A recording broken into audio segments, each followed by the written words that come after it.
Assalamualaikum warahmatullahi wabarakatuh. Nama saya Muhammad Nurhardini dengan nomor induk mahasiswa 16026171016. Di sini saya membuat video untuk memenuhi tugas mata kuliah Ilmu Gizi hari Selasa jam 8. Baik, poin pertama ada karbohidrat. Kata karbohidrat atau sering disebut dengan hidrat arang yaitu suatu zat penghasil suatu kalori dengan angka kalori 4. Karbohidrat yaitu suatu zat makanan yang mengandung sebuah unsur C atau karbon, H atau hidrogen, dan O oksigen. Karbohidrat dipecah menjadi suatu molekul gula yang sangat sederhana seperti glukosa, fruktosa, dan galaktosa pada sebuah sistem pencernaan. Molekul gula inilah yang diserap oleh tubuh. Yang kedua ada poin ciri kimiawi.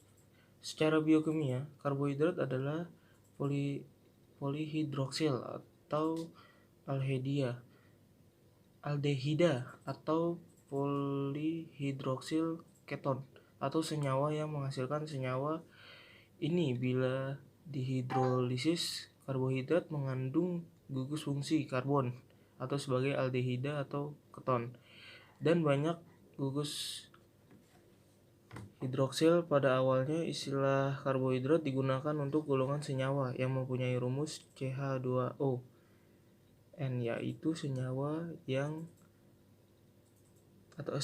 dan atom karbonnya tampak terhidrasi oleh molekul air. Namun demikian, terdapat pula karbohidrat yang tidak memiliki rumus, dan ada pula yang mengandung nitrogen, fosfor, atau sulfur. Poin ketiga itu ada klasifikasi karbohidrat. Karbohidrat dibagi menjadi dua golongan. Yang pertama, karbohidrat sederhana atau monosakarida, yang bisa disebut karbohidrat paling sederhana karena molekulnya terdiri atas beberapa atom C dan tidak dapat diuraikan dengan cara hidrolisis menjadi karbohidrat lain.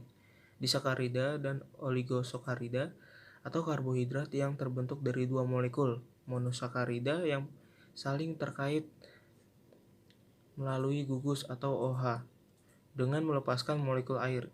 Gula alkohol merupakan bentuk alkohol dari monosakarida. Yang kedua, karbohidrat kompleks polisakarida yang terdiri atas lebih dari dua ikatan monosakarida, serat atau polisakarida non-fatty. Yang poin 4 adalah fungsi karbohidrat. Yang pertama itu sumber energi bagi tubuh. Yang kedua, pemberi rasa manis pada makanan khususnya mono dan sakarida. Penghemat protein. Yang ketiga, membantu pengeluaran feses. Yang keempat, sebagai cadangan makanan atau pati pada tumbuhan dan glikogen pada hewan. Yang terakhir, yang kelima, materi pembangunan atau misalnya selulosa pada tumbuhan. Poin 5, pencernaan. Tentang pencernaan itu ada anyelum di dalam rongga mulut sudah mulai mengalami pencernaan oleh enzim ptyalin yang terdapat di dalam air liur atau saliva.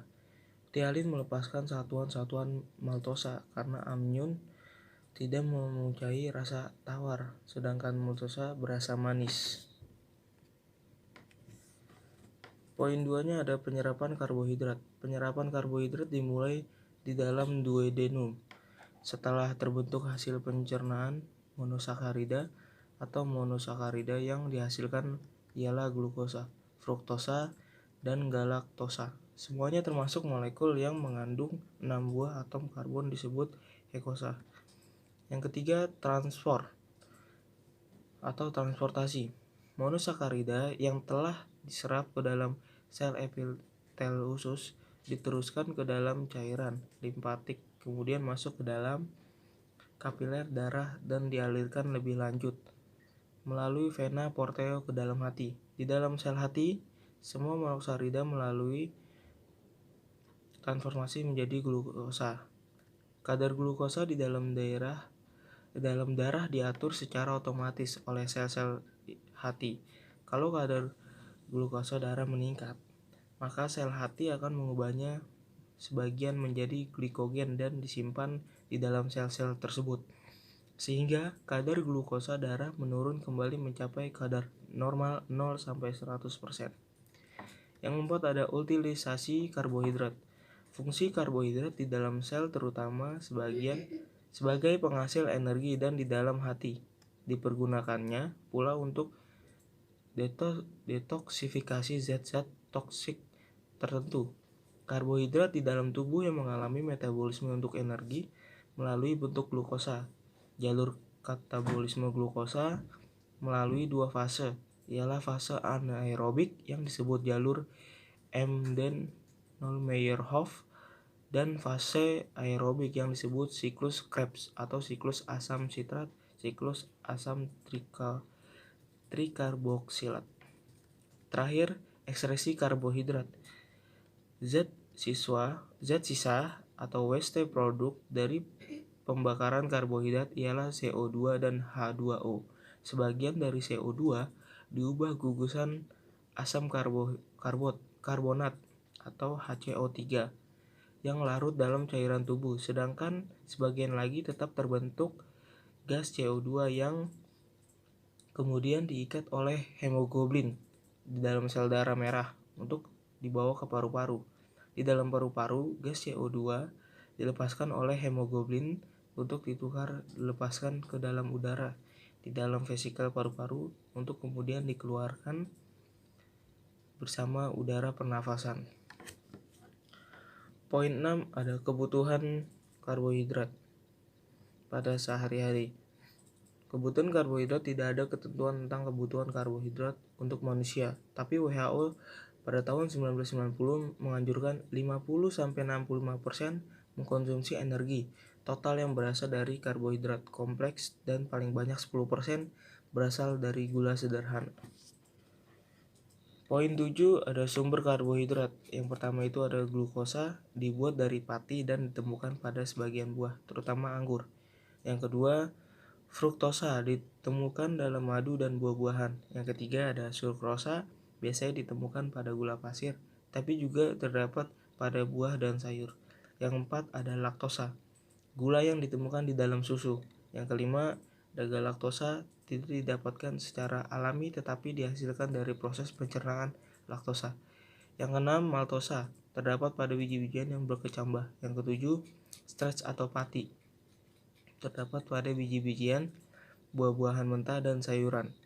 Yang kedelapan, glikogen, terdapat pada hewan yang tersimpan dalam bentuk glikogen pada hati dan otot. Yang terakhir, yang kesembilan, selulosa, ditemukan dalam sayuran dan buah-buahan yang biasa disebut serat. Poin 8 itu poin terakhir, itu ada kekurangan karbohidrat dan kelebihan karbohidrat.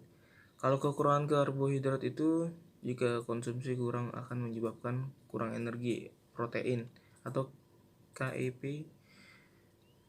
Yang kedua itu ada kelebihan karbohidrat, dapat meningkatkan penyakit jantung sampai diabetes karena kebanyakan mengonsumsi glukosa atau mengganggu metabolisme tubuh sehingga rentan terkena obesitas.